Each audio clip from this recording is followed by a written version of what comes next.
I, 42 female, am married to my husband, 47. My husband and I have been together for 16 years. We have a teen son, Jasper, and a tween son, Jason. My husband was married previously for 3 years and had a daughter, Ali, 22.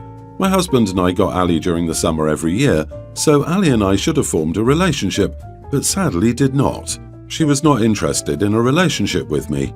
Ali planned to come to visit us for a week.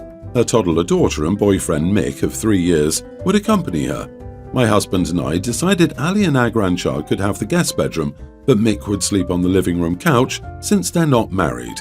When Ali arrived Monday and found out about sleeping arrangements, she was very upset and demanded Mick sleep in the guest room with her and their baby. My husband and I told her no and that he was more than welcome in the room during the day but would need to sleep on the couch.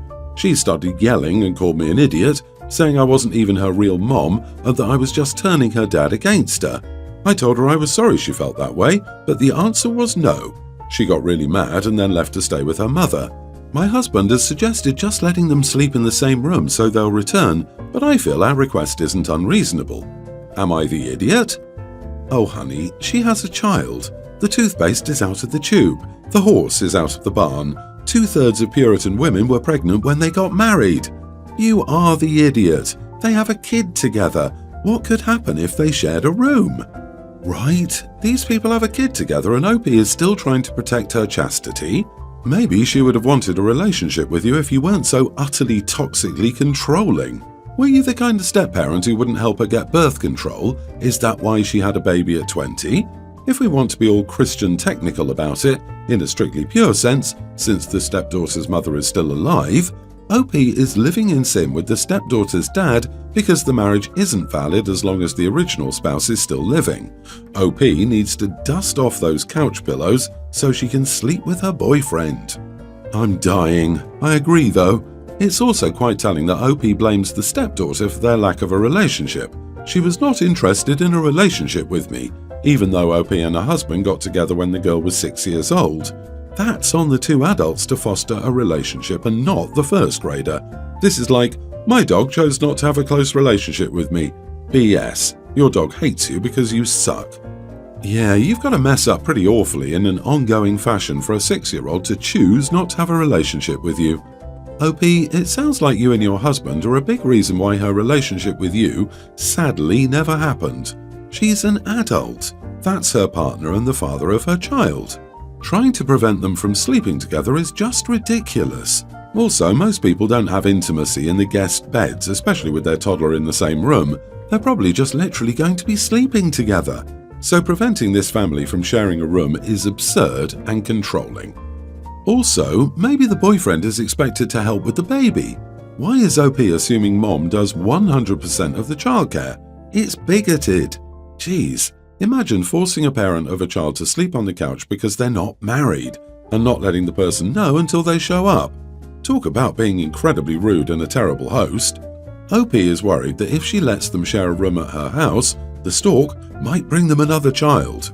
No, in her house, storks check for wedding rings, obviously. OP, don't pretend this is about your beliefs. You're trying to exert control over a grown woman to know her place in your home. Your husband is also a weak man for allowing you to do it.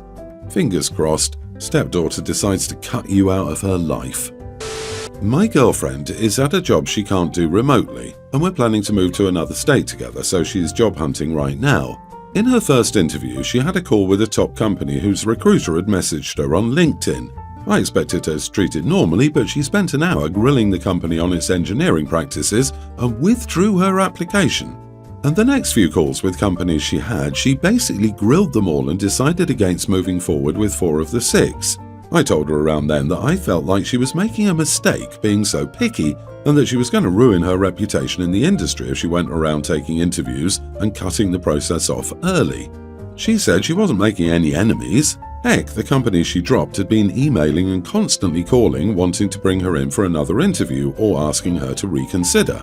If anything, she was a hotter commodity. I felt like she was probably still hurting her reputation long term, even if her little power play was working for a bit. She said it wasn't a power play, it was professional, and she didn't want to waste anyone's time. But the next interview I overheard started a big argument. One of her final 2 companies had her taking a Zoom interview, and she was laughing it up with an interviewer, and he was telling her this story about he and his co-workers fell off a barge into the river working on a project. And she just was like, "Wait, they had y'all doing that, not tied off to anything? Look, as funny as that is, that's honestly kind of messed up they put y'all in danger like that. I'm honestly going to have to withdraw my application." She got off the phone and said, "Damn, people really tell on themselves if you just listen and smile. Did you hear that crap?" And I said that I thought she ended it a little prematurely, like she didn't even ask if they'd changed anything there, just ended the call. I said it felt like she was trying to delay getting a new job. Was she getting cold feet or something? She said, no, this is literally how people at her level interview. She was serious about the interview process, and she wasn't interested in walking into a crap show. So I said that was BS, she was sabotaging herself on purpose, haranguing the companies wanting to hire her on the phone. And she was like, why do they keep coming back for more then? Like, I'm critical, but I'm not wrong, and they know it. We had this big fight where she insisted that anyone at her level of a career interviewed by interviewing companies to see whether they were worth their time, just as much as the other way around. And I said that was BS. She got mad I was telling her about her own career and said she knew it better. Am I the idiot for arguing with my girlfriend about her interview? I feel like she's dragging her feet. She says she's interviewing normally for her field. You are the idiot. Your girlfriend is actually doing this right. She should be interviewing the company and withdrawing when they don't meet her expectations. They need her, she doesn't need them. I also don't walk into crap shows. I'm at a level and experience I don't have to. Sounds like she's in the same spot.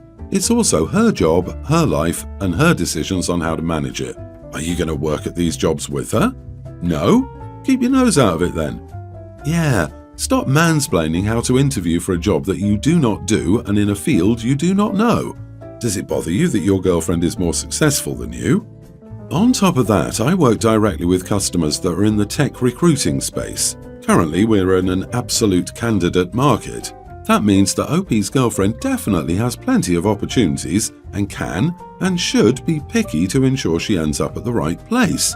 Sounds like she should have vetted you a little better. Stay in your lane. Not only does her approach work for her, but she's also being selective about taking the role that's the right fit for her at the right price. And that's the best thing you can do in a job search. You are giving her terrible advice, and you really need to stop before she decides that you're telling on yourself and dumps you.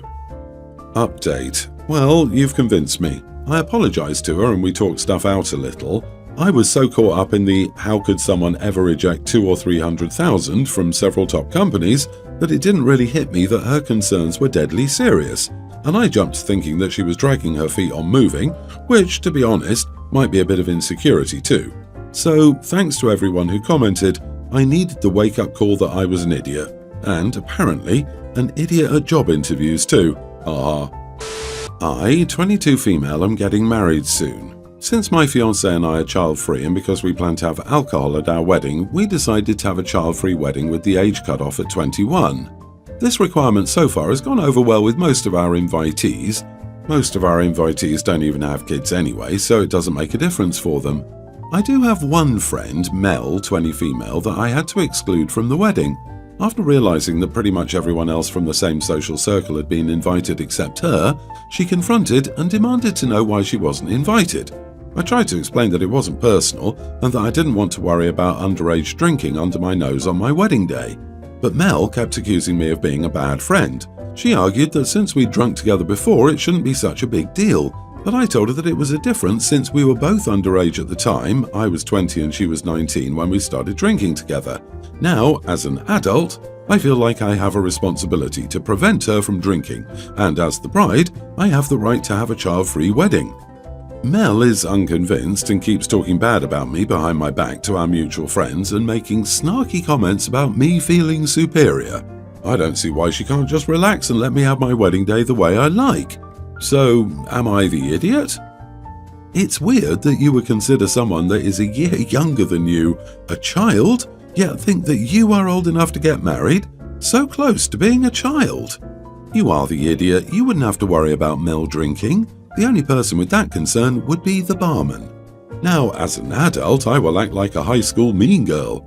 I'm dying over the sharp turn this took from drinking with her at 20 to calling herself an adult and acting morally superior. I couldn't contain my laughter with how those sentences were back to back, yet Opie claims she's surprised by the former friend's reaction. Hypocrisy? Thy name is Opie. You are the idiot for referring to this as a child-free wedding. Your 20-year-old friend is not a child. Also, the whole, now that I'm a whole 22 years old, I feel a responsibility to stop 20-year-olds from drinking thing is coming off very condescending. If you were having a child-free wedding, Mel would be invited. You're not doing that, and as a result you're excluding exactly one person from your friend group because you apparently don't even trust her enough to say, please don't drink at my wedding because I don't want to deal with any liabilities. I'm betting Mel is an attractive person that Opie is worried might take some of her shine. Opie, get a grip. You're barely older than her. If you don't want to invite her, that's your decision, but going round calling her a child and being a snob about her drinking makes you an idiot. My fiancée and her son recently moved in with me. My kids are here every other week and I told them their routine wouldn't change. The room I gave to my soon-to-be stepson used to be the guest room, and nothing about my kids' rooms changed at all. My kids have been adjusting pretty well to new people and I was happy with how things have been going. Well, my fiancée said my kids have been bullying her son by talking about him in Urdu. I asked how she could possibly know if they were talking about him, and she said they talked in front of him in a language he couldn't understand, so they must be talking about him. I think that's a stretch. She said, regardless, it hurts his feelings and needs to be stopped. I said no, I couldn't tell them what language to speak. She said to tell them not to speak it when he's around, but he lives here now, so he's always around. It isn't a reasonable request and will just create animosity between the children. He needs to get used to occasionally hearing a language he doesn't know. I got used to it. She said that was my choice, but not really. You can't expect everyone to always speak your language. Edit. They learned Urdu as infants just like they did English. It's one of their mother tongues. They speak English to him just like they do me, but sometimes they speak Urdu in front of him when he isn't being spoken to. They also do this to me and always have. It's never bothered me. Come on, you are the idiot. It sounds like you've got two kids who speak a language that nobody else in the house does and who are relying on that to support each other. One more that can sometimes talk to them who is stressing out about what's going on and you don't care what they're saying. You're neglecting everything, kinda. This is maybe an everyone's the idiot here. Your fiancé is being a bit dramatic, calling this bullying, assuming they're not actually talking about your son in front of him. And you're right, he can get used to hearing other languages that he doesn't know, nor does she control whether they speak Urdu in the house or not. But if they only speak Urdu to each other in front of your stepson, and he's always on the outs, unable to participate, that's not fun either. It creates an us and them dynamic that I assume you don't want in your house, so you don't need to tell them to stop speaking Urdu entirely, but if it's the only language they speak around him, could you have a conversation with them about that? Exactly, I don't think this is just about Urdu. It sounds like your stepson is feeling left out and upset, and that should concern you, whether or not a particular person is at fault. Blending families is tricky, but your fiancé is a major idiot. Assumptions are bullying because the steps speak a different language, forbidding them from speaking their language to each other at home. My fiancé and I have been together for about 3 years, and we're scheduled to get married sometime in 2025, so we have time to save up for the wedding. He has 2 kids, a son, kindergartner, and a daughter, pre-tween. Recently, he was talking about how cool it'll be to have his kids in the wedding party because he has full intentions of having his son be one of his groomsmen. I hadn't even considered having his daughter be a part of my wedding party. It's not that I don't like her, she's an incredibly sweet and caring girl, and I truly love her to bits, but I have a lot of friends and it was already hard to narrow down who I wanted to be in this wedding party with me, and I don't really want to have to kick out another friend for his daughter. When I told him this, he got really upset, saying it's not fair that his son gets to be in the wedding party and his daughter doesn't. But I truly don't see that as my problem because he's the one including his son in the wedding party. So I told him his daughter could be the flower girl as I do want her included, but he said she'll be too old for that by then, which I don't get because she'll only be a tween. Maybe that is too old, I'm not sure. Now he's kind of giving me the cold shoulder and talking about how I don't care about his kids, which truly isn't the case. I just don't want it to be a bridesmaid. I want it to be people I've been friends with for my entire life. Does that make me an idiot? You're marrying someone who has children. They will be a part of his life forever. Why are you working so hard not to include them in his day? Because it's not all about the bride. You are the idiot if you don't figure out how to include his daughter. If you can't, find someone without kids. I'm with you. Even if they already had 10 people on each side standing up for them, I'd find a way to make it 11. If they had 16, I'd find a way to make it 17. No place is a good place to exclude her, but the wedding? Tut tut. Besides, I've never been to a wedding where I counted the number of people in the wedding party. Heck, my friend's younger sister was her flower girl and she was pregnant and in her 20s, lol. She was dressed like a bridesmaid, went to all the functions, and stood with us during the ceremony. I'd totally be the flower girl for someone, and I'll be 35 soon. People think way too hard about these things and how they should be. She's not going to be the same as all your friends. Your fiancé doesn't expect her to go to the bachelorette or plan a shower or something. Just wear a cute dress, walk down the aisle with her brother, hold a bouquet, and feel special getting her hair and makeup done. Don't think of it as replacing someone. Basically just a match for her brother. You could also suggest she be a groomswoman. Stand on Dad's side. I still highly suggest having her get her hair and makeup done with you though. That sounds so special for a tween-age girl, whether she's a bridesmaid, groomswoman, or not.